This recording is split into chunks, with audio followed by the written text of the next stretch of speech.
Have you ever been reading a celebrity pastor's blog posts or listening to a famous Bible teacher and something jumps out to you and you're just like, how am I the only person seeing this thing? Why isn't anyone talking about it? Well, you're not alone. Welcome to Underdog Theology. This podcast is about looking at what's happening in evangelicalism. I'm talking tweets, I'm talking books, blogs, videos, all of it, and judging it according to Scripture. Whether that's reacting to celebrity pastors, teasing about the latest ridiculous battle in the culture war, or just having a little bit of fun together, this show is for all the folks who feel like they're on the outside looking in, who feel like they don't have a voice, who feel like they're an underdog. Welcome to Underdog Theology.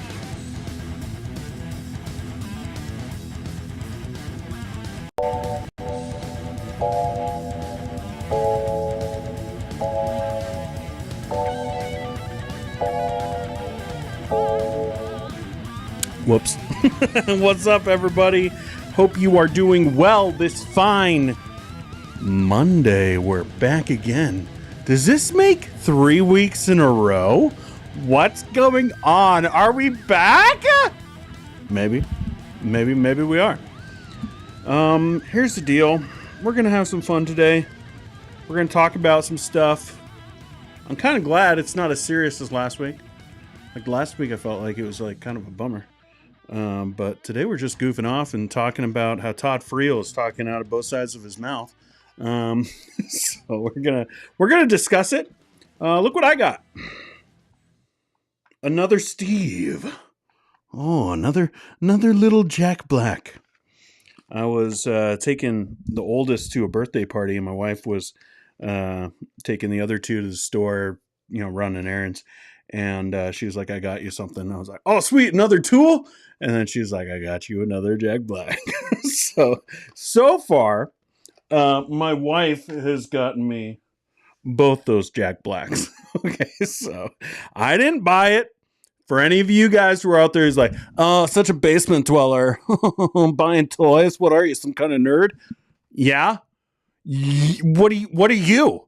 What are you if you're watching a show that has theology in the title on YouTube? Are you not a nerd? How is that possible? Yeah, I'm a nerd. And, I like this stuff. But I didn't buy it. You guys want to talk about some stuff? What do you guys want to talk about today? We're going to have fun. We're going to look at Todd Friel.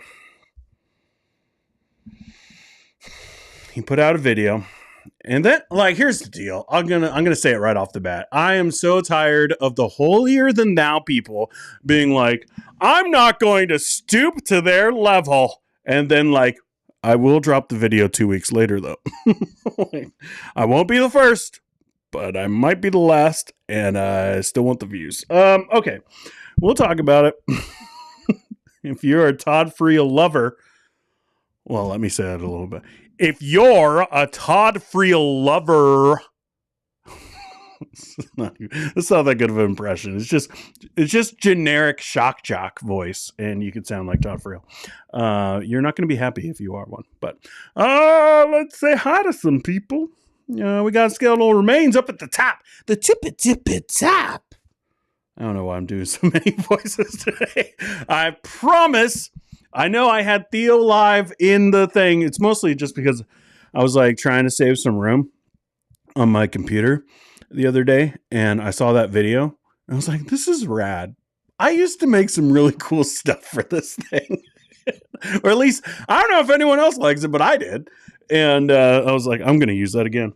I don't even care. Do I need to put Underdog Theology on there? Maybe. But it's already done, and it looks kind of rad, so I just wanted to use it.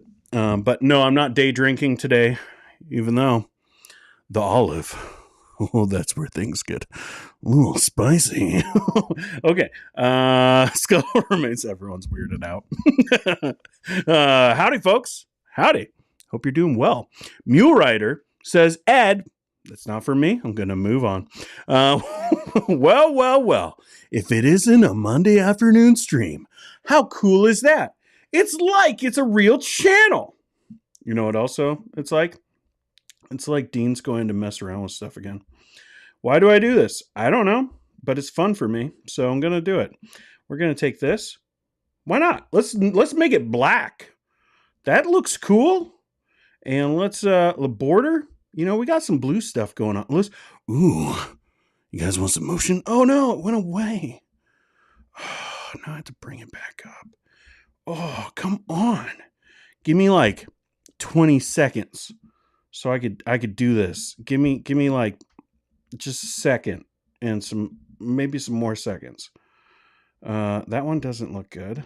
What are you doing? We'll go like that. Looks kind of cool. Why not? Sure. And then, I know what we could do. We could make it transparent a little bit. No, that just makes it lighter. Oh, there it is. There's a little transparency. It's kind of transparent, but it's not really. Is there a shadow? There's a shadow. We ain't gonna mess with the shadow. All right, that's enough. That's enough. We made it look a little bit better. Do you guys like the blue? I'm kind of into it today. All right. Britt is here. She has both her hands are waving. Either she is saying hi, or she's doing some Broadway and doing some jazz hands. Yo, Colton, same here, bro. See you in Dallas. Oh, they're talking about the SBC thing. There's like a meeting coming up, and it's going to be, what are they even going to accomplish? All right, Ed, Mule Rider, Colton, let me know. What do you guys hope to accomplish with the SBC annual meeting? Like, I know, like, I think I asked something similar, and it got like, there's like some kind of a new amendment to the law amendment thing. I don't know. Let me know what you guys are hoping to see done.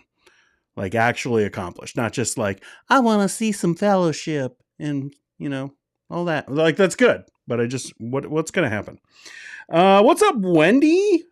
And Britt also says, the high is 90 degrees. No, I'm out. If it gets above 87, I'm just done. I ain't going outside. You can't make me. I can do what I need to in here. Hey, chat. Drop a sun and tell us what your late spring... Oh, that's why everyone did it. Because Heidi wanted weather reports. Check the weather app, Heidi. Come on. Skipping SBC this year. Honestly, not happy with abuse reform progress and tired of the threat of women pastors being the threat and can't handle it all the time. Totally understandable. You know what else is understandable? Us trying to make this just like, let's do this. I like having it little, and I like putting it up. I like that. That seems like fun. That's too much. That's too much. But that feels right. I like it. Okay. Colton says, let's go. Looking forward to it. I don't know if he's talking about the SBC meeting or if he's talking about this stream. Carol Ann had some thoughts earlier, and Paul also did. But just FYI, if you ever leave a comment like the day before, if I set this thing up, if I plan, and you guys are like, oh, I'll hop onto the chat early, those things are going to get deleted by YouTube. I didn't do it. And I'm not saying anyone said that I did this time. I'm just saying, like, for future reference, it just goes away. But you had some good thoughts. I don't remember them all. But Josh Howerton, we'll get into it in a sec. I do have a couple of things before we get into the Todd Friel stuff. Dean, that was what I was saying. Okay, let's click on things. Let's go down a little bit. Who's going to the SBC thing in Dallas? At least 8 people will. It's cold over there. It's like awesome, actually. I rode the bike today, and I was just like, this is awesome. Like, it felt so good. Paul says it's Monday and there's a live stream, just like the good old days. An anticipatory like has been registered. Who is the registrar of Underdog Theology? Is it Heidi? I feel like it would be, but Heidi, are you taking notes about the likes and who says that they liked it? I wish there was a way for us to check up on them. We'd be like, oh, you didn't like it. It's like when your church takes note of the tithes. You're like, I thought it was for the Lord. Actually, it was for Brian in the back, and he's been taking a lot of notes. We've noticed that you haven't been giving. All right. Love Todd Friel and the Wretched Ministry, but very disappointed with the response to Buice. Kind of felt like a gotcha video. I wouldn't know anything about gotcha videos. We're being accused of making hundreds of them. All right. Scary Mo says, I actually don't think what Todd Friel said was out of line. I was happy to see that his main concern was a call to unity and end of divisiveness. Ooh, we got some different thoughts coming from different folks. We'll take a look at them all in a moment. But first, let's talk about something that I saw on X. Yes, I'm taking yet another little break, but I check up on my lists on the iPad. I don't have X on my phone. I have it on the iPad, and so I checked up on it yesterday, and surprised to see, not really all that surprised, but apparently Meg Basham thinks that Mark Driscoll is literally the best person on the planet. That's what I got out of this. I'm kidding, but she basically was like, hey, I'm listening to the Rise and Fall of Mars Hill, which, like, okay. How long ago did that podcast come out? It's like one of the first videos, like the second video that kind of went around on this channel. And that was like 2021, maybe. I don't know. But it's been a bit. And I guess she's, in all of her study for, who are the movers and shakers within evangelicalism that she needs to let the world know about their financial dealings. She never thought to maybe listen to the most popular Christian podcast. Okay. But she's listening to it. And she says, returning to Rise and Fall of Mars Hill. And what I'm mostly struck by, so returning, maybe that's like a couple episodes, or maybe she did listen to it and she's now saying that she didn't, because that's what I saw some other comments saying. But returning to the Rise and Fall of Mars Hill, and what I'm mostly struck by right now is that most of what Driscoll is saying in these first couple episodes anyways seems evidently true. Wow. Okay. So that's a take. So you're listening to the Rise and Fall of Mars Hill, which was a very difficult sentence for me to get out, apparently. But you're listening to this podcast, and your first thought is like, I should go on to X and say, I don't know, some of this stuff seems pretty obvious to me. What are you really saying with that? What you're really saying is, I am the most complimentarian woman on the internet. And if you are complementarian, then you're under attack by those dang liberals at Christianity Today. Mike Cosper wants to take your kid, like that kind of stuff. And it's just, what? She is silly. She, literally, I want to be careful about how I say this one. She's a movie reviewer, guys. People talk about her being like this reporter. Again, Julie Roys has far more credibility as a reporter than Megan Basham or Basham or however you say it, and people get mad at me no matter which way I say it. All right. She is a movie reviewer. And if you go and you read those on, what was it, like World Magazine or whatever she was writing for, a Christian, supposedly Christian publishing, they weren't good reviews. So, she was a stay-at-home mom and doing that as a side gig or whatever. And basically she was a movie blogger. And for some reason, people take her seriously. And I don't understand it. With the Daily Wire, that's what it was. She did some stuff with World and then the Daily Wire, but she wasn't breaking any stories, guys. She wasn't out there figuring out what was going on within evangelicalism. She was so tuned out that she didn't even know really what was going on at Mars Hill. She said that in other X posts. You can go and look at her account, look at the replies. And she went at basically everybody about this for them being like, what? That's a really bad take. Like some of the things that Mark Driscoll was saying are straight up abusive. Like not to the hearer, all right, but what he wasn't saying this in a vacuum. This was all recommendations that a pastor was giving to his congregation. And his congregation wasn't 100 people. Like we're talking about thousands of people. And he is talking in this way, emboldening the men within that congregation to act that way toward their wives. Again, followers go further. If he is going to be yelling from the stage about all kinds of stuff, including like, especially like, I think it's like episode 3, where they start talking about, like, he gives that story about,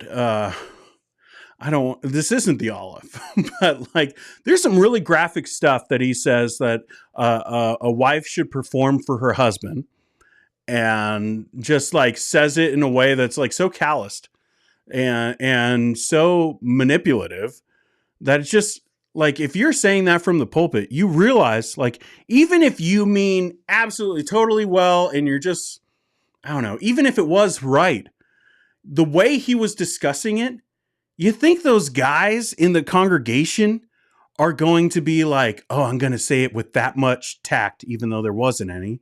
But let's say that he did. Like, you think they're going to do that? No, they're not. They're going to be say, hey, woman, get over here. You know, like that's what, like, not all of them, but some of them would. And as a pastor, you got to be careful about the language that you use and the tone that you use to communicate truth. Now, what he was communicating wasn't truth, but like that was like episode 2 or 3.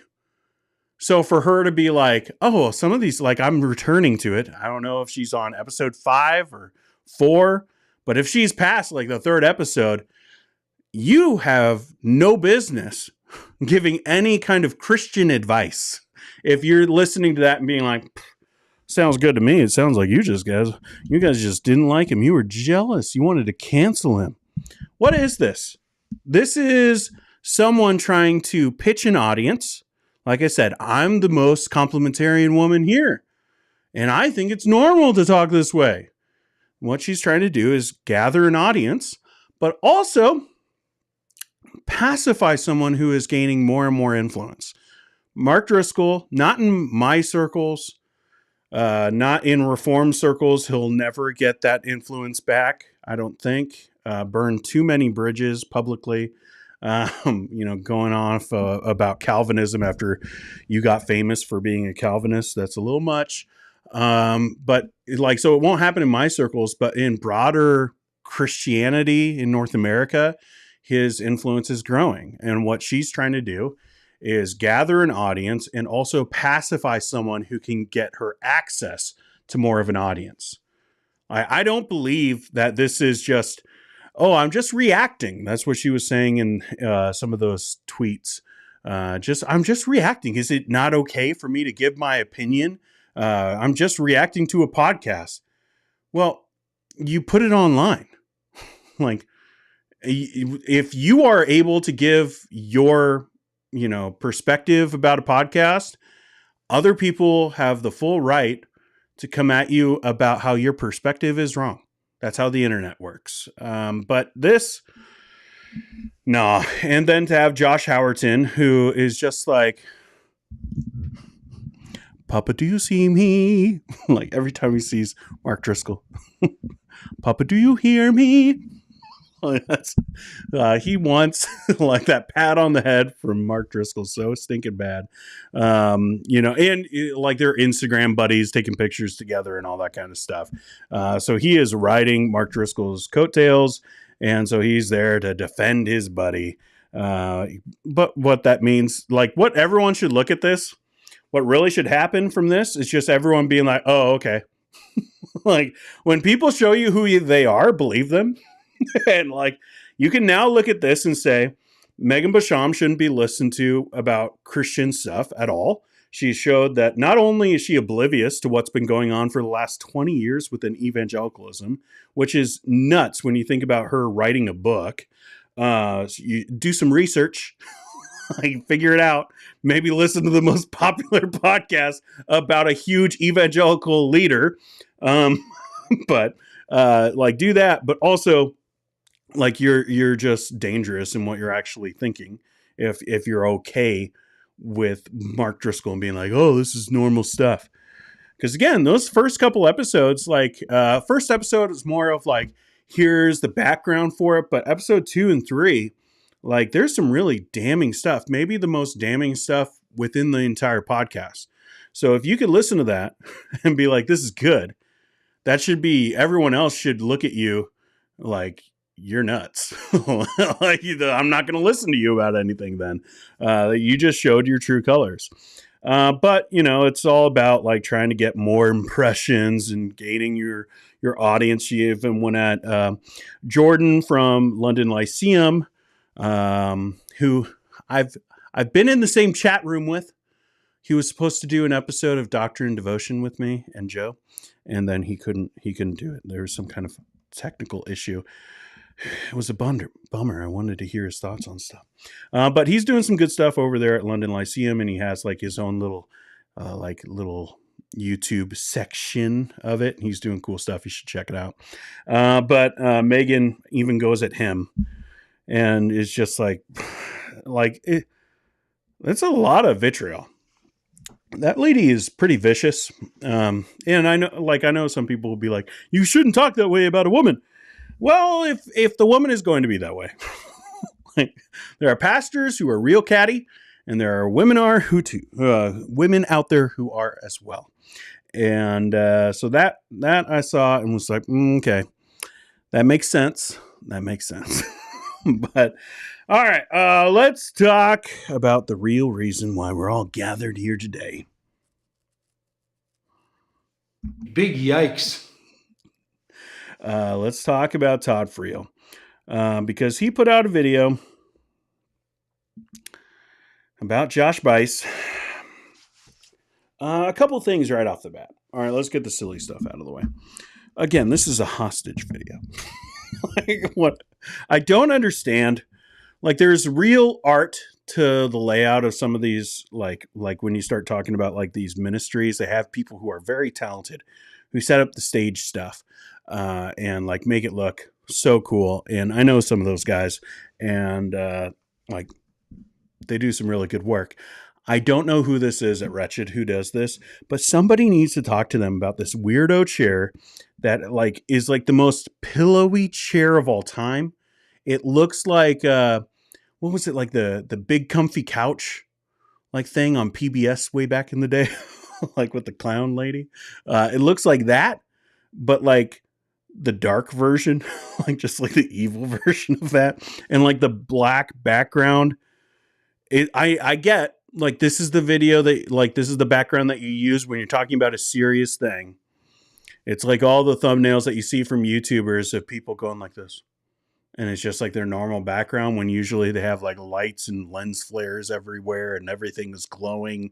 They just drop shadows everywhere. It's like totally stylized, but this time they're serious, you know? That's what this video is supposed to be. And it's silly, but let's take a look at it. Perhaps something redemptive can actually come out of the... We'll see here. Why aren't you going through? The Zoom has been connected the entire time. What are you doing? The disclosures that Josh Buice, who's the pastor and president of G3 Ministries, actually had several fake accounts, which he used to grossly slander pastors, entire denominations, speakers from his own G3 conference, and even his own elders. Now, as a rule, I don't think it's a really good practice to criticize a man when he's down, because no doubt his church and his ministry and definitely his family are reeling from the revelation. I don't know. Okay. You could have just used a picture of the church. I don't know why you have to be like, hey, if anyone wants to know exactly the location of their church, here's what it looks like on Google Earth. Okay, I'll stop being silly and we'll deal with this seriously. Of Dad's rather duplicitous dealings, nor do I think it's wise to rush to make a video to get views. Taking the time to think this through, receive godly counsel so that hopefully this will be an offering for the good of the body. With that as our backdrop, with that as my goal, I believe now is the time to address an elephant that has overstayed its welcome in the room of conservative Christians. And that elephant, it's the spirit of censoriousness, hypercriticism, really unloving critiques of other brothers and sisters, which ultimately leads to division. And while I did not have a ringside seat to all of Josh's behind-the-scenes maneuverings, I sat closely enough to know that Josh did more than post scandalous things about his elders and G3 speakers. His online assaults, in my opinion, are merely the tip of the iceberg. Conservative evangelical. All right. So that is something, saying that in the video. All right. One, this idea of having to take 2 weeks to get godly counsel and like whatever before making a video. If like, all right, that's fine. That's fine. But don't make it seem like you're holier than everyone else because you took 2 weeks to put out a video, rather than just react to the thing when you're not even giving that much thought that's any different than anybody else's. Like he has some more inside stuff that he's going to give, but like the general idea is like pretty much the same as everyone else. So like, like, were you counseled out of giving like a terrible take? Like, cause then that makes sense. But this idea of like, we wanted to take our time with it.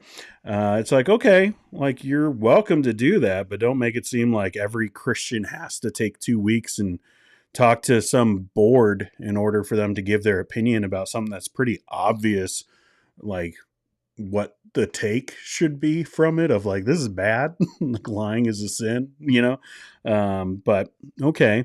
But he does say something there that is insightful. And this is what I'm hearing more of.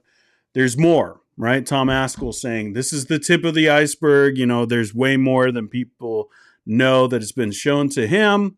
And Todd Friel here saying like, hey, I didn't have like a front row seat to everything, but in my opinion, and I'm going to put it out in this video that I'm saying has taken 2 weeks and I've been praying about, and, like thinks that he's giving like something edifying for the body, to use his words. Like, you saying that there's more means probably is. Like, he's at least aware of other stuff. So, maybe like these people need to stop being shady about this stuff and just say, like, give the accounts, give the websites, and let people know. Like, if it is just like, oh, it's slander in that the things that they said about Tom Askell, like, again, like, I don't think that's enough to cancel a dude and delete all of his stuff. So what we've been told that it is doesn't seem like it's enough, but they keep on saying, oh, but I know more and it's worse than that. Now, some of this is going to show why he's saying that. Have witnessed a great divorce, and I believe it was instigated and driven in great part by Josh Buice. It's my opinion that he's responsible, not entirely, but in great measure, for the division that we've seen in our circles for the last 7-8 years. Josh ignited, fueled, and fanned the flames of division. And I think the recent revelations have made that clear. Josh relentlessly sought to cause division among friends. And this has been devastating to the body. And we have all been the losers in this game of division. Please note, not all, but most, whatever percentage that is, most of these divisions can be traced directly to what is known as the Dallas Statement on Social Justice and the Gospel, which was organized by Josh Buice, who was also the organizer of the original Dallas meeting, which I attended. And to be sure. Okay. All right.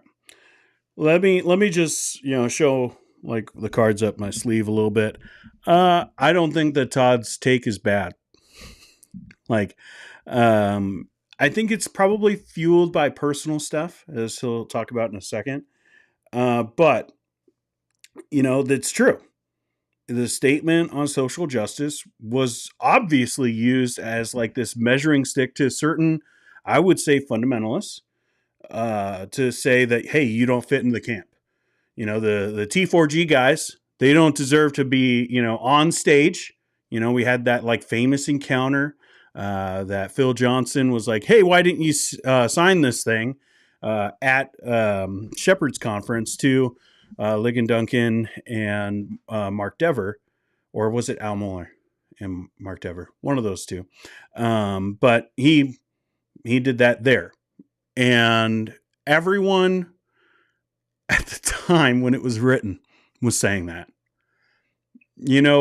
Like I wrote a blog a long time ago when this happened, for my church. I was pastoring at the time, and I wrote a blog for my church of why I won't be signing the statement on social justice, because I did have a few people ask me. And I put out this thing of how I think it's wrong here. I think it's wrong here. These are the issues that I had with it. And, like it's kind of self-evident that it would go this way. And honestly, this part, while it's now true, it like, I don't want to come across as just like I knew it and you guys should have known it. Like there's some things I've done about that lately. I'm just like, I told you. But like everyone told them, like everyone knew that it was going to be used in this way. And that's why a lot of people didn't sign it, because they didn't want to be stuck in a box, just stuffed in there of, oh, you're with all those guys. And they didn't want to show, like, they didn't want to come up with their own statement as if they're like rivals or something. And it's just silly to look back at this and be like, oh, who could have known? Who could have known that it would be used like this? Why do you sign statements? It's to draw the lines, right? The Christian nationalists, they did it with their Antioch statement. They make this statement and saying like, hey, we're not racist. And the racists are like, we can't sign this. And now you have division within the Christian nationalist camp of the people who aren't racist and the people who probably are. And like, I can't be like, I'm not going to submit myself to the autonomy of our local church, like all that kind of stuff that usually comes in from fundamentalists. But like that's what statements are for. They are signed there to draw lines in the sand. And so you going to Dallas, taking this picture and signing this document, it was pretty obvious that it was going to be used as a line of separation.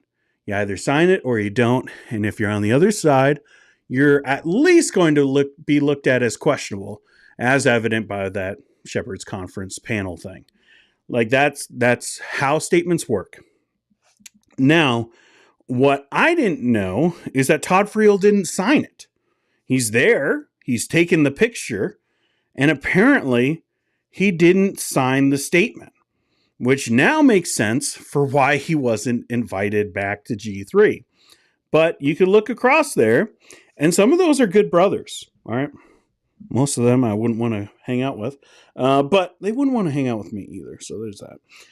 But some of them, you're like, oh, Tim Challies is a pretty cool guy. That might be it. Or future me, I might want to hang out with him in the future. But like that's like they believe the gospel, though. They believe the gospel, but they're drawing this line of separation. And what he's saying is that Josh Buice, then behind closed doors, was using that statement on social justice as, basically a club to hit people with. Of just basically being like, hey, you either sign this thing or you don't. And that probably meant disfellowship within G3 circles. And that's probably why Todd is upset about it. There are today some men with whom we should have divided regarding CRT. That is certain. But Josh led the charge to divide with brothers who, for the sake of their own ministries, for the sake of their own consciences, refuse to sign the statement, or they refuse to be as publicly outraged about critical race theory as Josh determined we should be. And I think it's And I smiled in the picture for it. Like, all right, like that's, I would say that's hypocritical. Like, to be like, now, all these years later, being like, it's on Josh for the division. He says not entirely, but he's the one who used this thing when he's in the picture. Like, in the picture, he's smiling, and that's used as like, hey, this is the guys. These are the guys who are there, and they're all signing this thing together. It's like this, happy moment, and inside you disagreed with it. I can tell you this: if I was at a meeting with some brothers that I loved, and like we're making this statement, we need to put out a statement about something. Maybe it's a statement about Star Wars. I don't know. Like, the acolyte sucks, like, we're making a statement about that. Well, if they come out with a statement and I disagree with the statement so much that I can't sign that thing, guess what? I'm opting out of the picture. Like, or at least once it's put out there, like, maybe you're just like, hey, we're just taking a picture. It's kind of fun. I like these guys. And like, even though I couldn't sign the statement, whatever. If that's being used for like the publicity of the statement, I am doing everything I can to say, hey, I was hanging out with them. I decided not to, sign the thing. I would make that abundantly clear. If they're publicizing it as, hey, here's the statement that we all signed together, and I didn't sign it, I'm letting people know I didn't sign it, and here's why. Like, I still love those brothers. I think they're cool. And I'm not necessarily against a lot of the things that they're saying in this thing, but here's why. Here's a few reasons that I didn't sign the thing. To now look back at this thing and be like, oh, it's like a revelation that now it's being used in this way, and now I could talk about it. To me, it reeks of cowardice. Like, I don't think that's wisdom. I don't think that's like, oh, I need to wait and give it time and be patient about like how I should word this thing. We're talking about like 5 years later. And now you're saying like, I disagree with this thing, or disagree with the way it was going to be used. Anyone, any small town pastor, could look at that statement and know exactly what it was going to be used for. So for him to be like, oh, Josh used it the way everyone said it was going to be used for, and that's bad. Like, yeah, it is, but also everyone knew it. And so for you, maybe you shouldn't be a leader. Like, if you're like, it's the same thing with Megan Basham. If she's thinking like, this is cool what Mark Driscoll's saying about like this stuff, this sounds like normal complementarianism to me, she shouldn't be listened to about that subject. Todd Friel, if you're going to be like there and not see that it was going to be used in that way, and then be okay with like the picture going out, and it seems like you're cool with it, and maybe not everyone's paying attention to exactly who signed it and who's in the picture, so they just assume that you're cool with it. Like, maybe you shouldn't be the guy who's like about discernment. Like, maybe focus on something else. But that is a huge, to use slang terms, it's a huge L. But it sounds like it's a little bit more personal, though. Also worth noting that while G3 claimed to be a sub-church ministry, that it comes underneath local churches to support them and not tell them what to do or believe, I think Josh did exactly that. No quarter was given. To be clear, I affirm everything in the statement. I don't have an issue with the statement. I'm just saying this is what the statement was used for. Do you guys like ads? What about ads that look like Halo? Division. And I think this is evident as you examine the speaking roster of G3. Men who were once speakers were no longer...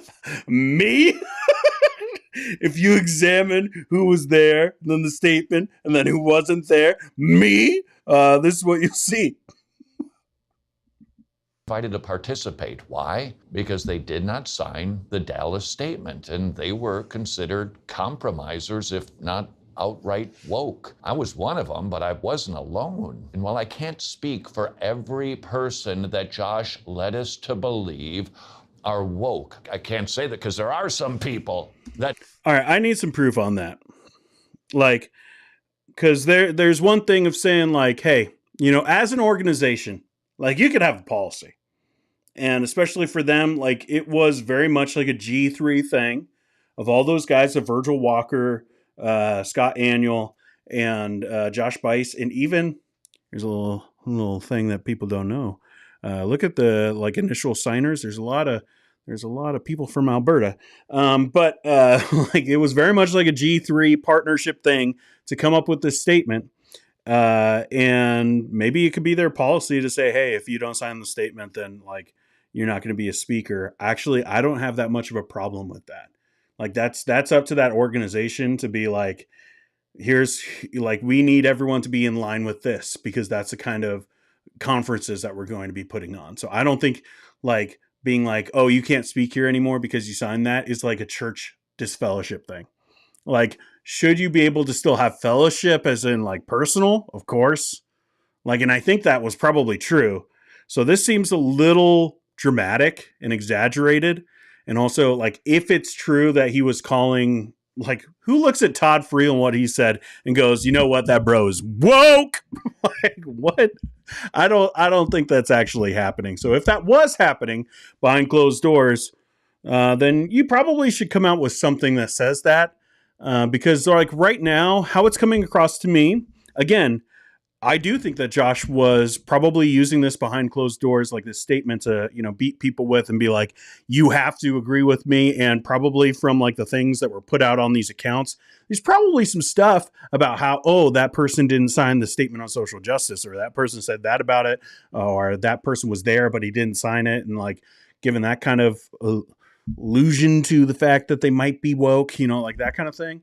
But if you're going out and saying like he was saying that I was woke, then you got to come out and actually like say that, because right now it's just coming across as like how he says at the beginning, I don't want to criticize a man when he's down. Okay, but you'll beat him. Like it's coming across that way. Again, there's like, I'm not saying he's completely wrong. Like, again, I think that he probably was using the statement in that way. But if you're going to come out and say, this is why I was being called woke, then maybe come out with at least something that's calling him woke. Like, because again, not inviting him to something, you don't have to get invited. I don't know if you know this, but I don't get invited to some places. And every time it's just like, let me into Burger King. It was only one time. They didn't give me the paper crown. It's been disclosed have been woke, but not all of the brothers who refused to sign the Dallas Statement are woke. And I know that because, well, I called them and I asked them, and they're not woke. Not all of them. I will admit, that's kind of funny. The punch-ins with the sentences. It's pretty good. But what he's talking about is Mark Dever. He's talking about Mark Dever and Ligon Duncan and the former Shepherd's Conference crew. He's talking about those guys because those are the people that would actually probably be, okay with talking to him on the phone. But like that's who he's talking about. So probably T4G, probably TGC, those kinds of folks. He's saying like, hey, we shouldn't have them on the outs just because they didn't sign the statement. And Josh was saying that they are on the outs because they didn't sign the statement. Might we have disagreements with these men on some of the nuances of social justice? Yeah, but should we separate from these men with whom we don't see eye to eye on every jot and tittle? I don't think so. Josh did, and he led many others to do likewise. And this has been a devastating era for conservatives. And I would like to forward a modest proposal. Now that the Josh Buice cat is out of the bag, perhaps it's time. Now that someone else did it. This is the kind of stuff that really bugs me about evangelicals. Like, they want to act like they're the holy ones. And so they'll just, for the sake of someone's reputation and for the, like, reputation of the church, that's usually like the phrase that's used, we won't, deal with these things in a public way or talk about these personal disagreements. But then when something happens, they're like, pump out the videos. Zach, we got some editing to do. Like that kind of stuff. It's just, nope. You just say it at the time. Like, because what you're kind of proving to me is that you were afraid of the backlash. And so that's why you didn't say anything at the time. I know that there is one clip that's out there, and it was confusing back in the day. I didn't know what to do with it. But there was one clip that he was saying some of the similar things. I had it on the iPad. I didn't want to put it over. I was running late. But you could go and you could look at it. Todd Friel. What was it? Just Todd Friel's statement on social justice. If you like YouTube it, you'll probably run into it. He's wearing an undershirt, which again is always like, why you went from wearing an undershirt for a video, like a V-neck even. And then like that was 5 years ago. Now you're like, I always wear a suit on every video. Okay. Because now you're holy and sanctified. All right. But like he was talking about how he had some issues with his statement on social justice, and he was a little concerned about how it would come off as like this line of division for TGC and T4G. He mentions those two organizations. So there's like, he has been consistent, but he has been way subtle about it. So he, like back in the day, like I remember watching that and being like, but he's in the picture. Like, so I didn't know what to do with it back then. It just came off as like, hey, here's something to think about. Like, we need to be careful about how we treat brothers in the Lord, which is true. But like, if you know that it's going to be used in some way, then you should probably be a little bit wiser about, being present for that kind of stuff and involved in that way. But he has been somewhat consistent with it. For three things to happen, I offer these in the spirit of desiring to help, and not to be censorious myself. Wouldn't that be kind of ironic? But to offer help for the building up of the body in love. Glean these as you see fit. Let's start, number one, with asking the question, if Josh Buice pretended to be someone else online in order to slander his own elders and speakers from his own conference, shouldn't we now assess the damage he caused and ask if we were misled by a man who was willing to cause division at virtually all costs? He 100% wrote this. Like, this isn't team. This is like the way it's worded. He definitely wanted to like get some questions going for people. Is it a fair question? Yeah, it is. Yeah, it is. If you have knowledge now that this person was being this kind of divisive behind closed doors, then yes, of course, you should reevaluate the things that were said publicly. And like the things, like they're not, like, I know it sounds like it's two different people when you read some of this stuff, and he even tried to appear as two different people. But it's the same guy with the same mind, with the same core set of beliefs, whatever that might be. So I do think that it's a good question to ask. Like, should we now, reassess what he said publicly, knowing what he was trying to accomplish? That's fair. Just asking. Second, well, I can't say that we should reconcile with each and every person who didn't sign the Dallas Statement. That's, I think, pretty obvious. But perhaps we can enjoy fellowship and be blessed by brothers who simply didn't sign the statement for the sake of the ministries that they're charged to protect, or it violated their consciences. The fact that this needs to be said, I think, proves the fact that they're fundamentalists. Like, even if you sign that statement, like, yes, all of us were pretty aware that this is probably how it was going to get used. But like, just because you signed it didn't mean that you had to use it that way. So if you were using that way, like, all you're doing is setting a new set of orthodoxy. You're just saying like orthodoxy means this and this. And if you don't line up within this circle now you're on the outside and I need to separate from you. If you were separating fellowship, like meaning like you can't go and get coffee at Starbucks with this guy because he didn't sign the statement on social justice, man, you are way further right than you probably want to think about. We have enough distance now in the rearview mirror to conclude, oh, these guys are really conservative, and they're persevering, and they're doing really good ministry. And yeah, I disagree with them on maybe this or that, but maybe they're not woke. And maybe, just maybe, we can enjoy unity with them again and be blessed by them. My neighbors were so jealous when they saw my new windows. Little did they know we paid almost nothing for them through the 2020. Again. Third, can we please stop, all of us, stop contributing to the toxic tone and tenor of our online conversations with fellow believers? Can we please stop following, listening to, and subscribing to those who are willing to throw down the gauntlet regarding any and all disagreements? Gossip. You mean like signing a statement and being in the picture? Again, like, I don't like he did sign, but like all the people who did sign, it's like this is what they did. Like, so it's just like now it's gotten out of hand. Well, you guys started it. Like, so maybe you guys should not be the ones being like, can we all just get along? It's like somebody comes in, decks a dude in the face, and then goes like, let's get along, guys. Like, what? All right. So what's the moral of the story? The moral of the story is that he is correct that the statement was used like that. And probably correct about other things that Josh was doing with that statement behind closed doors. Obviously, we've seen the way he acted, the lying that he used. We're not talking about a sanctified man, all right? Like, we're not talking about someone who was yielding to the Holy Spirit. All right, is he a Christian? I don't know. That's up for debate.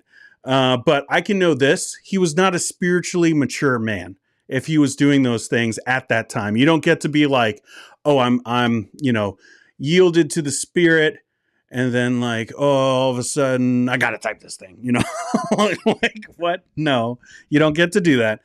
So I think that he probably was doing a lot of stuff that we don't know about. But at this point, I'm not going to take your word for it.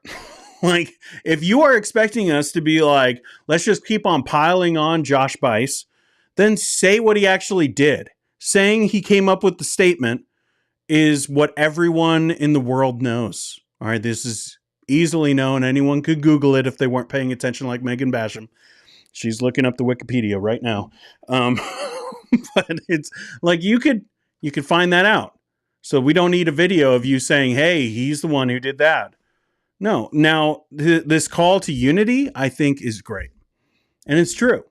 There are too many fundamentalists who sign that statement and then use that statement to be like, I'm not going to fellowship with you. Or use this statement to be like, oh, this guy's iffy. Someone, Shawnee, I think. Yeah. I saw at least one well-known YouTube commentator say they weren't surprised about Steve Lawson's fall because he didn't sign the Dallas statement. Like, that's insane. Like, that's not how sanctification works. Like, it's not like, oh, you have to sign the statement and then we all know that the Holy Spirit was working on you. Like, no. Like, we shouldn't have to look at people with such skepticism because they didn't sign a statement. There could be all kinds of reasons why they wouldn't sign and still be aligned with them, like Todd Friel apparently was. That to me shows like these guys really are fundamentalists and they really are looking for reasons to shut people out. And they have been. Like this isn't the first thing that's come along. This statement on social justice isn't the first line that they've used to try to put people outside of the camp. But this is the one that he's talking about. But if you're saying that it was used behind closed doors, you should probably come out with that. But unity is good. But here's the deal. Here's the one thing that I'm concerned about. Because if he's talking about like the Mark Devers, if he's talking about like the Lincoln Duncans, like the guys, who we used to like a lot, or at least everybody in evangelicalism seemed to like a lot, or the guy that he has referenced several times, Kevin DeYoung, if you're talking about those guys, then like, cool, we could have unity. But there's a little part of me that goes like, is he talking about the Christian nationalists? Like, because that's also something like what Josh was doing. Like if we're talking about two different things that have been said, all right, he was using the statement on social justice behind closed doors to, beat people into submission, apparently. Like, that's what Todd Friel's saying. And Tom Askell is like saying like, hey, he was coming at us trying to destroy founders. And because of like the things that have leaked out from those accounts, it's become pretty clear that a lot of that has to do with Christian nationalism. So are those two things connected? Like, are they like talking about the same thing? Is that how Josh Buice was using the statement on social justice? Or is it about like the Kevin DeYoung stuff? Because if it's about like the Christian nationalist stuff, then I'm very concerned for Todd Friel. I know that they use the same website, Fortis. They use the same company that's incubated at Canon Press, so partially owned by Doug Wilson, to be able to use like their app and everything. They pay them thousands of dollars every single month. So there is some connection there. Obviously, before a lot of this happened, there was definite connections between G3 and Canon, and everything with Doug Wilson, the Moscow camp. So that could be something. And I think what Todd Friel is arguing for, if I was to give my opinion now of like what he's trying to accomplish in this video, I think he's trying to get everybody.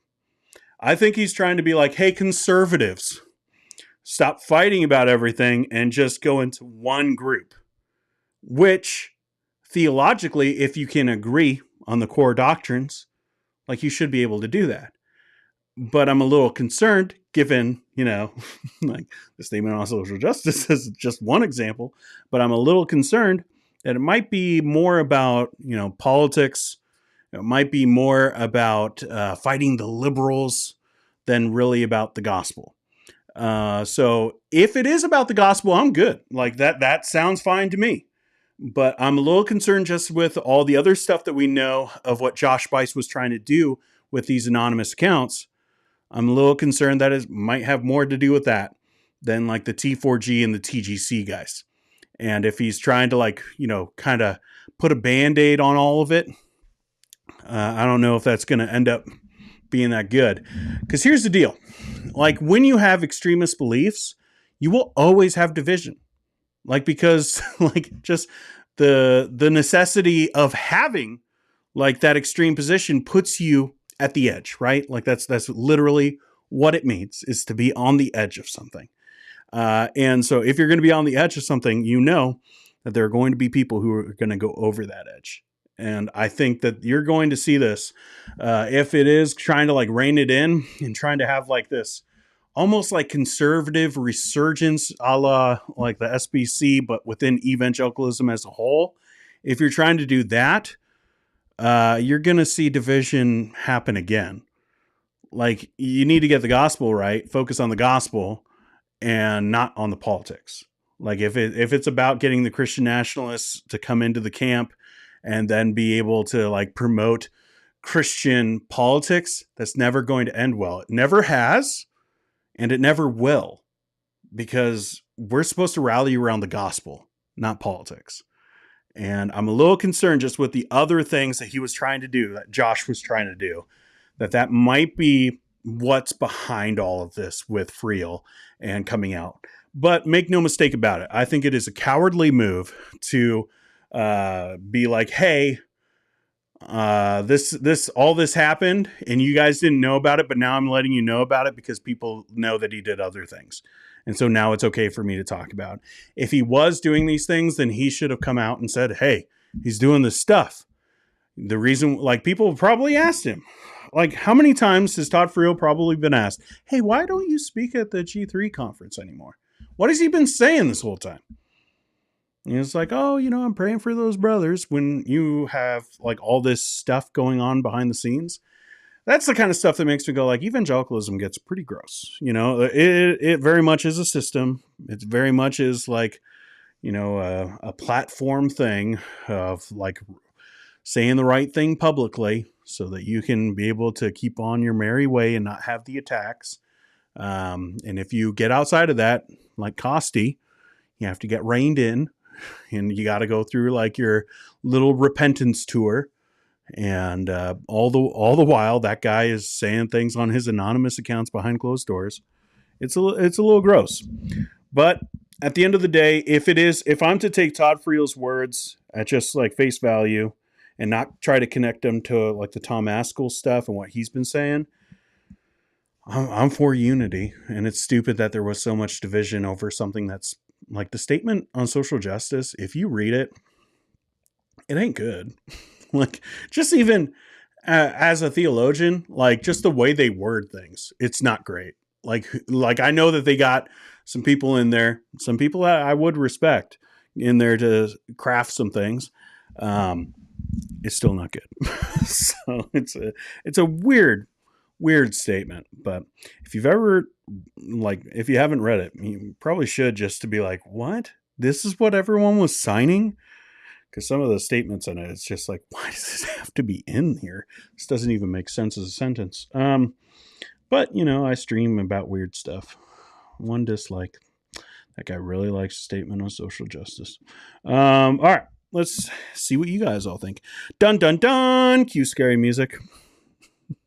Wow, it's weird that I start talking about what you say and then I said. Reformed Outcast says, not certain that anyone knows the motive behind what Josh did. There was a lot in play. He was very focused on opposing Christian nationalism. Yeah, that's what I'm saying. We still don't know what he was trying to do. But, you know, it's clear that he didn't like founders. And I think some of that is obviously like the you're not going to outpace me thing, just about organizations instead of your wife reading a book. But it's like some of that and like jealousy and pride. But also it seems that he was very focused on that main idea of Christian nationalism, which is kind of nuts. And again, makes perfect sense for why he probably watched this episode or this YouTube channel so much.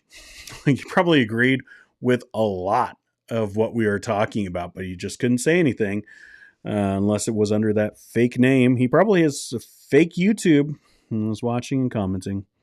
Maybe it's David. Maybe he never even got injured. Maybe he never got stationed in Japan. I'm just kidding.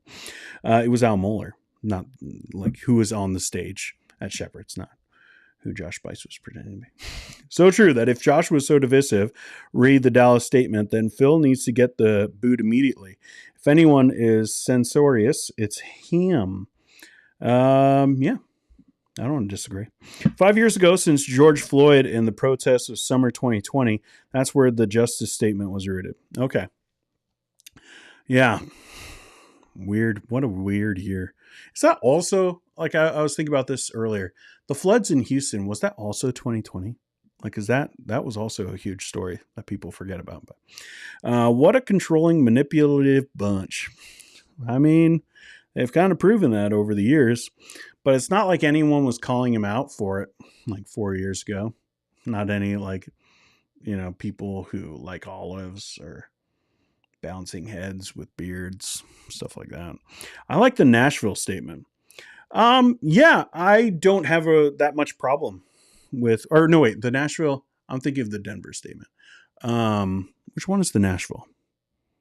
Is that also like, it's like the updated version? It's like the more complementarian version. That one I have issues with, but the Denver statement, I think. Am I getting those two confused? There's also the Chicago statement. Like, come on, just stop making up all these statements, okay? Like, we got creeds, like, we got like the Nicene Creed in like what, like 325, and then like 576. It's Chalcedon, right? Like, I know that there were some other meetings in between, but like, it's like we don't need like every 5 years we have a new. This is the Los Angeles statement. It's the Ontario statement. We're running out of places. We're gonna get like a suburb statement. It's the Bothell statement. We already did the Seattle one. Vodi Bacham says things about children that I find deeply disturbing. Okay, yeah. He has said some stuff like the vipers and diapers, weird things. On break, Dean will watch the whole video when I get home. The whole one? The whole one? Prove it. We'll just skip to the end of it. Like, now I could comment. No disrespect to any of the guys in the picture, but it looks like the most unchill hang ever. Colton. I love it, bud. It's kind of true. Where did that go?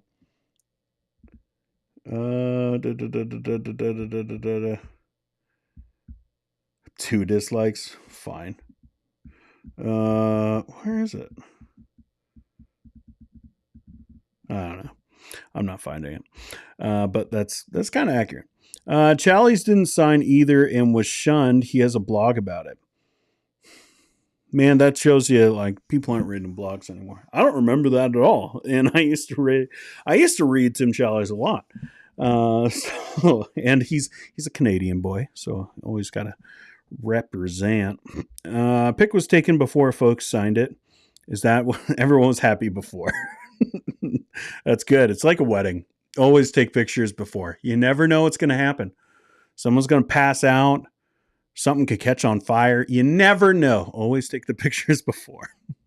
Why throw Josh under the bus for division now that he's already down, and not MacArthur or Johnson when they too had the same line in the sand and demanded the same outrage? Right? Sure. Josh might have crafted the statement, but did Josh force John MacArthur to disinvite Mark Dever? Or to like not have him back, and maybe not disinvite, but not have him back, even though he was there every single year for a long time? Like, who's the one who made that call? So why call out the guy now and not that guy over there? Well, because, one, like the audience would beat you to death. Those Johnny Mac fans, man, they're intense. You didn't deal with this until his name is already drugged through it. Yeah, that's fair. Was done at start of the meetings. Oh, I'm so tired of people using woke as a bad word. What does it even mean? It's different depending on the context and subject. They don't know. That's the thing. Like, they just use it for everything. The fact that there is a woke right means that no one ever knew what this word meant. Like, they didn't. And I'm sure they had videos about it. And here's what it means. But they're all parroting each other. They watched the same video or read like the same summary of the same book. And then they're just like, this is what it is. I think woke means anything I don't like. This, how it's been used, inclusivity, kind of. But like complementarian has been used to define so many different people, and disposition, it's unclear. Yeah, that is accurate. Like, and woke has been the exact same way. And now we are shifting to DEI in broader culture, in my opinion. Seems that way. There's a clip from Phil Johnson's YouTube channel of Todd Friel on social justice. It was good, in my opinion. Okay. I do not know the video to which you are referring. Again, it was a self-imposed term, not a projected term. Yeah. I think you're right, Heidi. This is all his personal beef. The Josh Buice thing was bigger than the Dallas statement. Yeah, that's true. Like, in the video, it's basically him being like, this was really what was behind everything. It was my thing. And it's just like, well, like, that's probably a part of it. That's probably not the whole. But I'm sure he has his red yarn going all over the place in his own mind of like, this is how it all connects. But that's all of us with our own stuff. I saw at least, I already read that one. I have to say this whole feud has made me very interested in a Real Housewives style show of these guys. I would watch that. They would, like, what would they do? Like, they would all start arguing about who's going to do the dishes, like, and then from there, it would just be like this avalanche of like all the passive aggressive things they've been holding on to like forever. Like, you didn't pay for my meal, even though you invited me for lunch. All that stuff. Dever, Duncan, etc. may not be woke, but they also haven't been honest regarding unbiblical social justice issues in their denominations, in which they seem to look the other way. We need to be fair. I can't really speak for Duncan because I don't really live in like the Presbyterian world. But for Dever, honestly, I think that's pretty fair. Like, even though I might disagree with you about like what those issues are, but Dever hasn't really talked about any of it. Like he's talked about it at the beginning, like everyone with the MLK 50 thing leading up to that, he was right there with everybody. And then from there on out, he's just like backed up. Like he became like the living embodiment of the Homer Simpson, like backing up into the bush thing about it. So I think that's fair. And like to not deal with it in your denomination when you were part of like the broader evangelical like start of these conversations is probably not helpful. Even though I like Mark Dever. And I'll never stop. He's my spirit animal. Okay.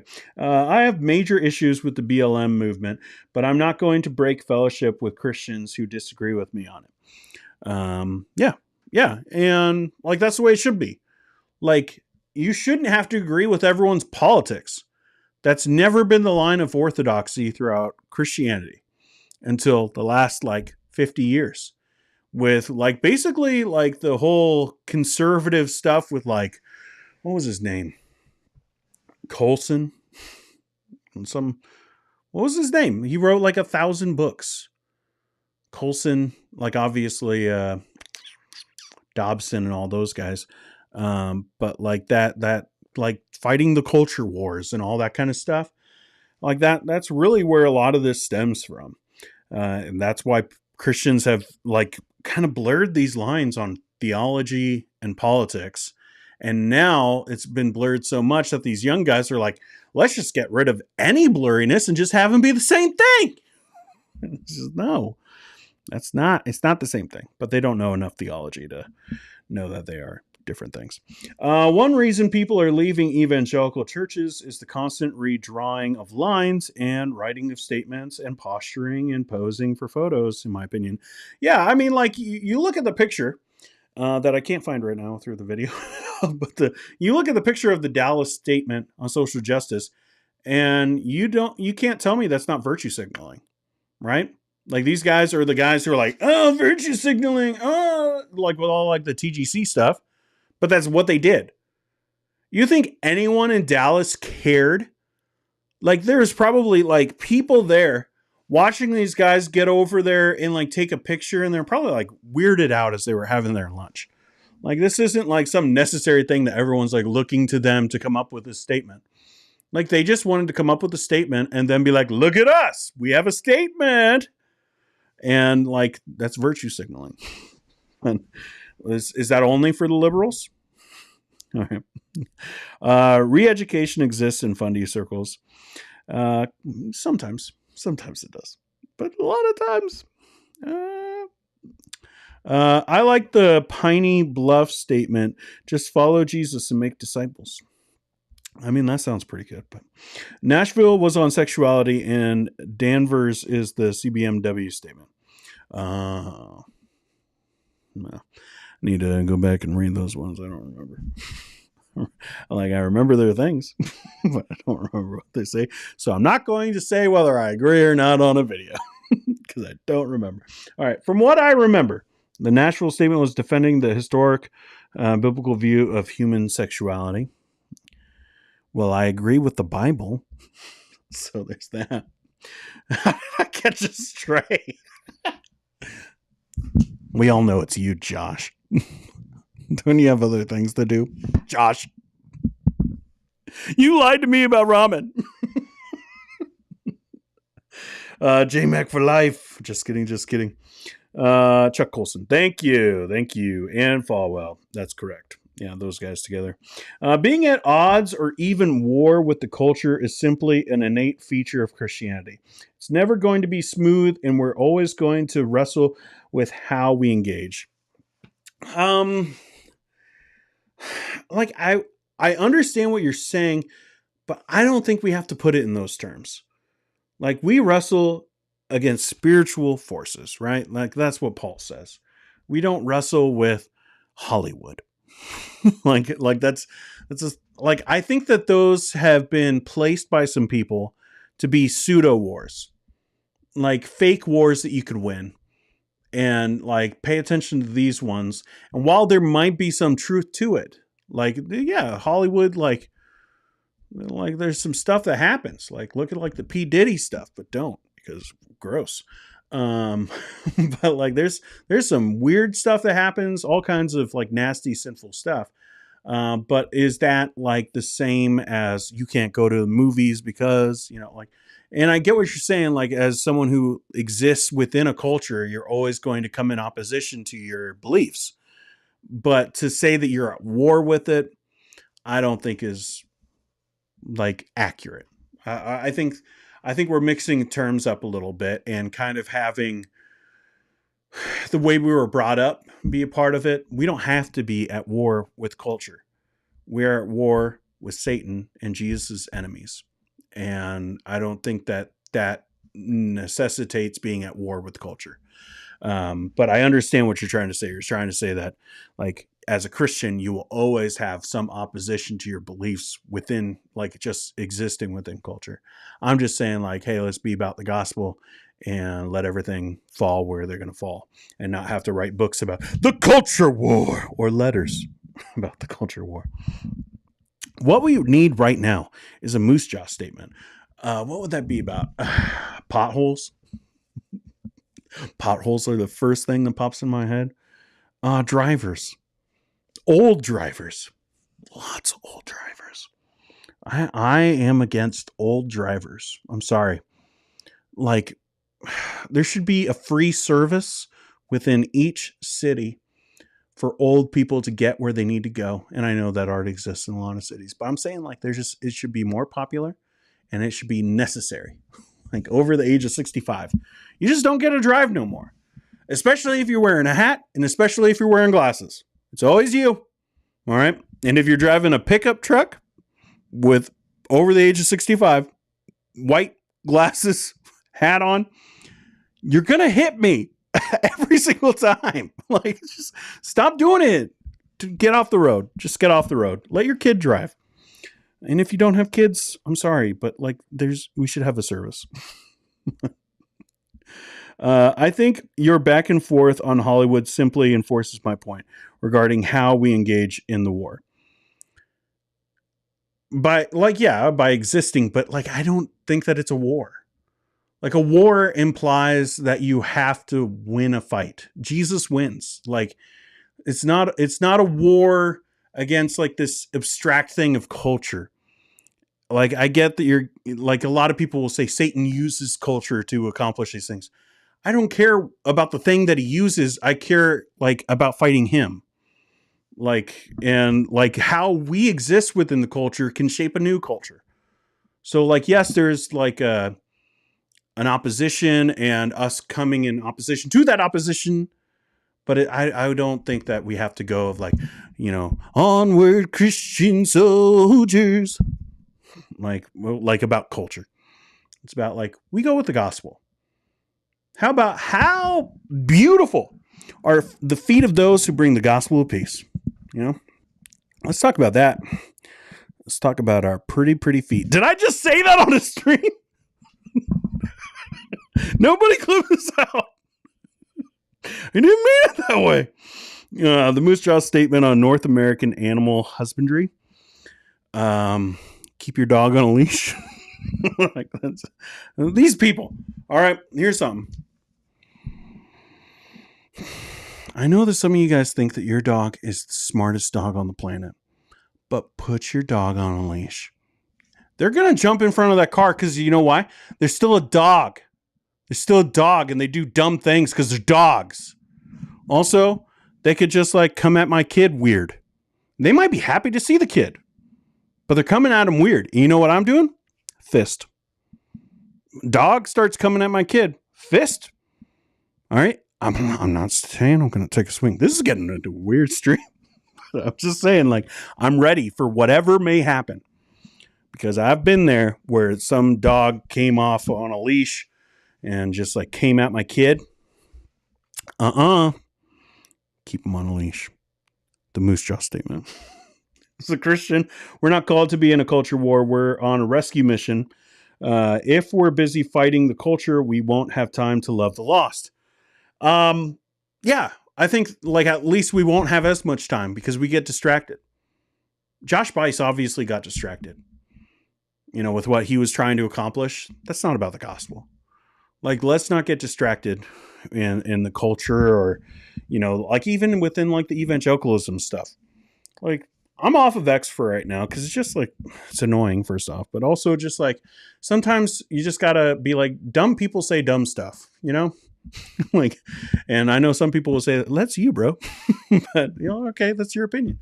But I don't have to entertain that. I got other stuff I want to do. And like, we all have things that we need to be about for the kingdom. And I do think that we need to prioritize that over, what's going on with this celebrity pastor or, I can't believe that Trump did that, or I can't believe these people are saying that about that guy. Or it's June, everyone freak out because it's June 1st. I know that was yesterday, but like all these people who are upset about whatever within culture because June is what month. I don't care. You know what it is? It's gospel month. Just be about the gospel. And like everything else will be okay. Everything will be. Seems like the next scandal might be Sean Fucht for the unsurprising revelation that he has been funneling donations into his own pockets and exploiting his staff. We're all shocked, right? Is that true? But he seemed like such a nice guy.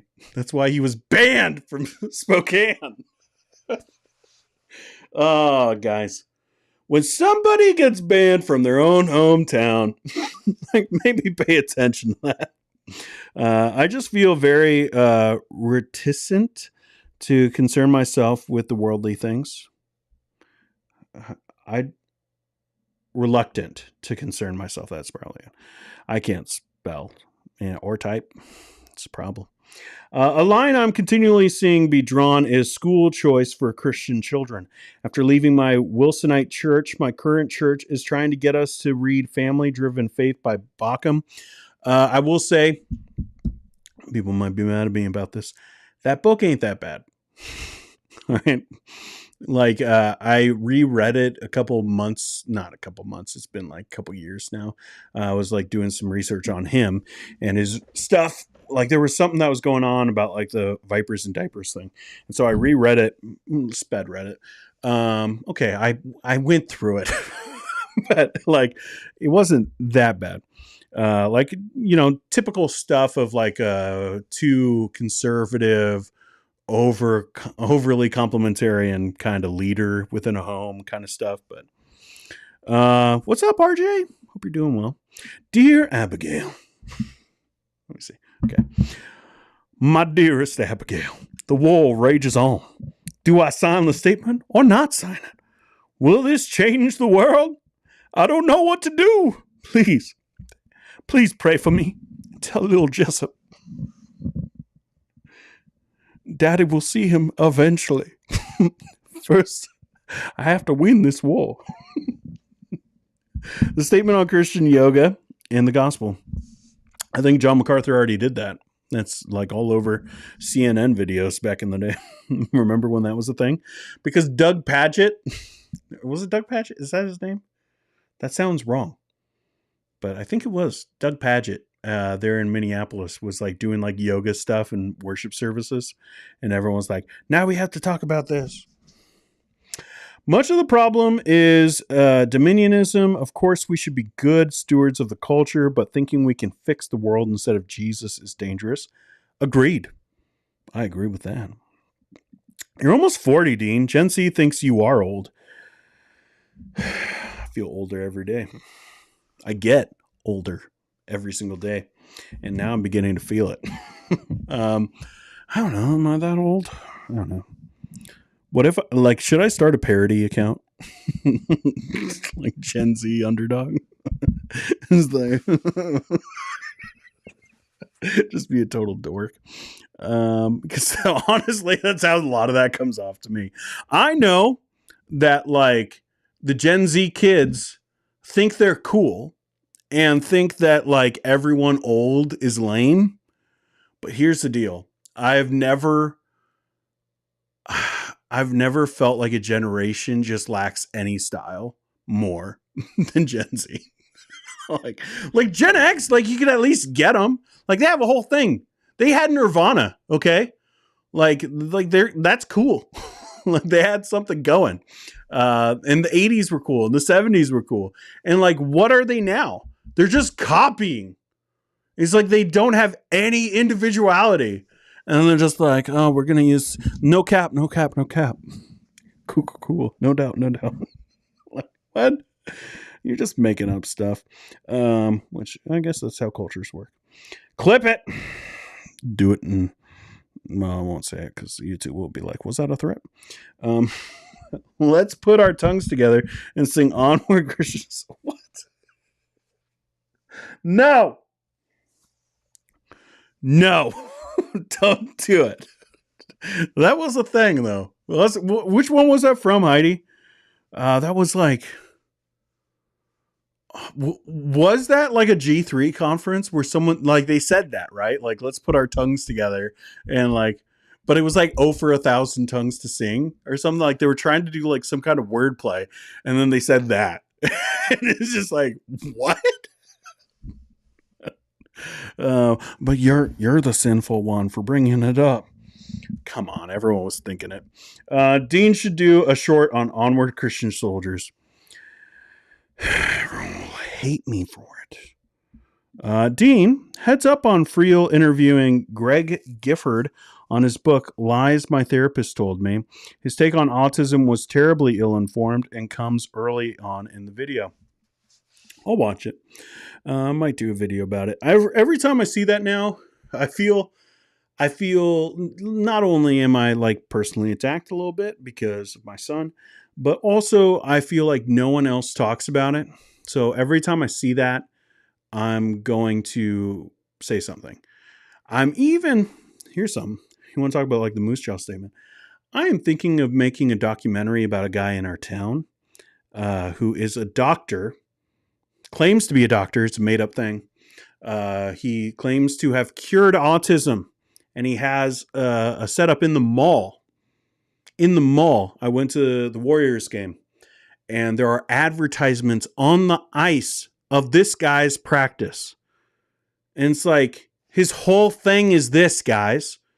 Like this city should be in an uproar that this guy has a business. And like, they just don't. Nobody cares. And like, they're like, yeah, sure. We'll take your money and put it on the ice. Yeah, you're causing so many children all kinds of trauma eventually, if they ever are able to communicate it. Like, no, that's gross. That's gross. That's some real talk, but like, yeah. So anytime I see it within Christian circles, I'm like, okay, I'll make the video because at this point, like no one else is really picking that up.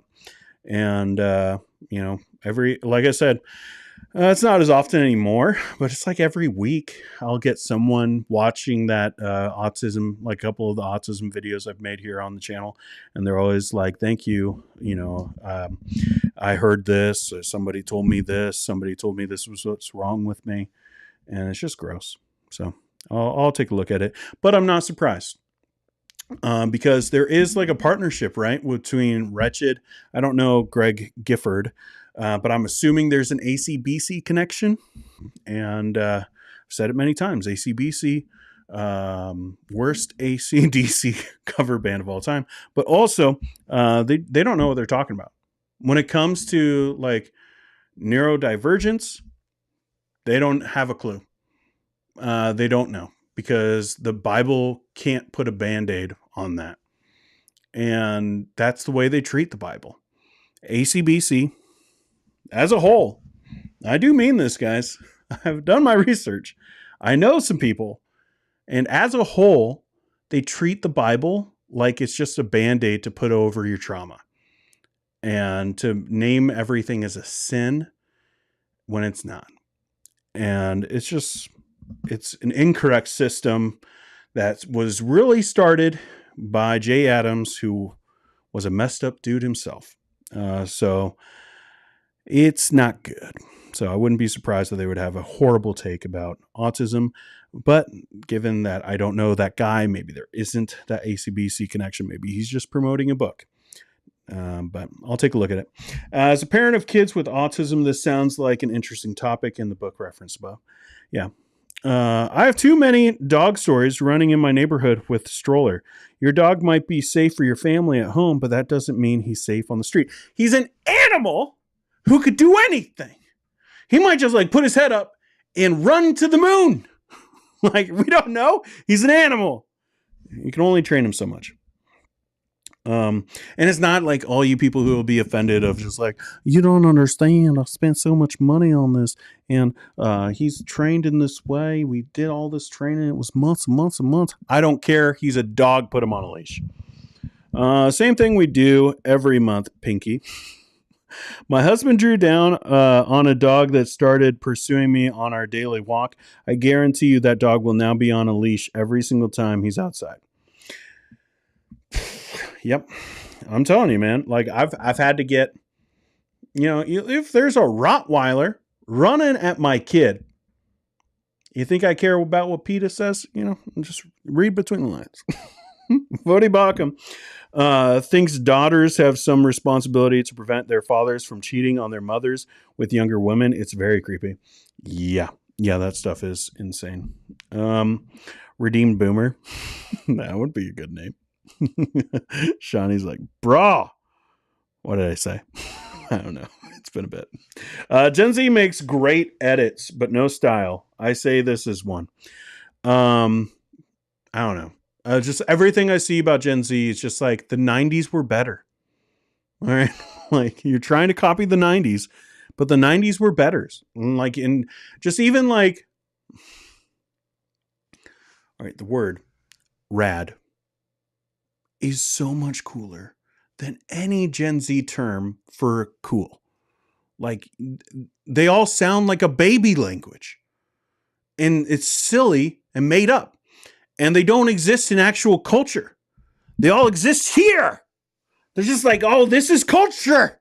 No, it's not. Go outside. Go outside and do something. Go spray paint something. That's how you make culture. I'm pretty sure. Spray paint something. They're like, I saw it on the TikToks. They don't sound like that. I don't know why I'm keeping with the Southern thing. I can't remember if it was Shepherds or G3, LOL. I would have said Shepherds. I'm pretty confident it was G3 because I'm pretty sure it was like that worship pastor that was super nervous. I could like see it in my head. Like, because Josh Buice was trying to make G3 into Shepherds. It was pretty clear. And like trying to make like, oh, we just basically bring the church to like this conference. So he wanted his worship guy, instead of hiring like Bob Coughlin, he wanted to be like his worship guy to do it. And I'm pretty sure he was so nervous and he put that out. And I thought it was the funniest thing. So I think I was the only one who was like sharing it. And everyone's like, you're so immature. He said it. It was funny. You never sound older than when you make fun of the younger generation, those youngins. Yeah, but at least like I feel like when older generations made fun of my generation, they like had points. And these kids, they're like, no, you guys are dumb. It's just like, but it's kind of obvious. You have a zipper there. Why? That looks like a parachute. What are you doing? The guy from your town should get in contact with RFK Jr. He's looking for the cure. Yeah, I guess so. Yeah, he belongs down there. Doesn't belong up here. And honestly, it is infuriating that in a place that's known for being so progressive, that like nobody cares about this thing. So I am thinking about making like a little mini documentary and trying to get that out there as much as I can of how awful that dude is. And I don't care. Like there are so many kids who will go through that system, and it's not like it's a huge thing. All right. I doubt that he has 2 patients in a day. Like, I know financially, like, one, he's already gone bankrupt as like his practice has gone bankrupt before because he was set up in another town. And so now he's set up here under a different name, but it's like the same thing. So it's like super shady too. But like, I realized because of that, there's probably not a lot of people who are seeking him out. Not a lot of business, but like, even if he gets two, that's too many, you know, like, that's not cool. The Gen Z stuff definitely makes me feel old. Had to have someone explain to me what a soy boy meme was. I still don't really get it, and I don't think I want to. When the first time that I felt like I didn't understand like what the young people were talking about, I was a youth pastor in Minnesota, and it felt like over a weekend I had seen the word lit a lot. Now, when I was growing up and in high school, lit meant something else, but they were just like kept on using that word. And I talked to like we had a very small youth group. Well, it wasn't small, but like we had a small gathering for Sunday morning, like Sunday school. And like the two church girls, because we had a lot of kids that didn't go to church, and two church girls were there, and like we usually just like me and Heather and them and maybe a few others who would show up, we just basically kick it and talk about things. And so I was like, what is this? and they were like laughing so hard as they were explaining what lit meant, and I was like, no, it's happening. I am old now. Riz Dean, get out of here. Riz. Come on. Isn't that the lady from Greece? Okay. Who's going to Southern Baptist Convention in Dallas next week? I'll be there. Skibbity Dean. My kid says skibbity. I don't get it. Catch me outside. How about that? I hurt my neck. Guys, I'm getting real old. Like, even like that little movement. I was like, oh, dang. I'm so frail. Okay. One of my Gen Z sons attended an early 2000s themed party the other day, and he sent me pics of his outfit to make sure he got it right. Yeah, that would make you feel old. Y2K, the movie, made me feel old. It's a junk movie, by the way. So disappointing, because I thought it would be kind of fun. Like it's like a horror movie, but it's like funny kind of stuff, and but like the style of it was super nostalgic. I was like, oh, that was me and my buddies. Is this before or after the documentary that is going to be related to founders? Oh yeah, you got to make that. We've been played. We've been hornswoggled. That's what I'm going to say in my fake documentary. All right, guys. Any other thoughts? Any other questions? Any other statements of any kind? Any other news that I've missed? Any other? I'm reading my text messages. Okay. I think that's it. All right. Well, thanks for hanging out with me. I hope it was helpful, at least in some way, and entertaining, if not. And I hope that all your dreams come true. Every single one. Like, I hope you have good dreams, because I want them to come true. And if they don't blame me. All right. That's not on me. Who can we blame? I know who we could blame. The statement on social justice.